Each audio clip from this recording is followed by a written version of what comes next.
Today we're going to talk about a day in the life of the macrobiotic lifestyle.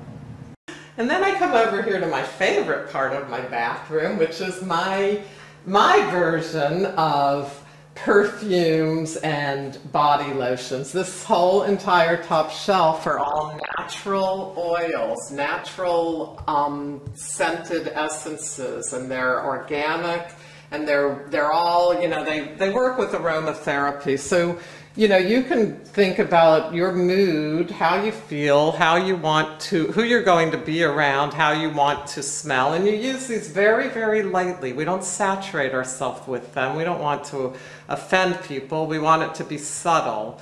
And then I have body lotions that are also all natural, anything from cocoa butter to, you know, like just essential oils with a scent. And I use those, of course, for dry skin. We don't use perfume and cologne. It's toxic, it's chemical laden, it's not healthy to breathe or put on your skin.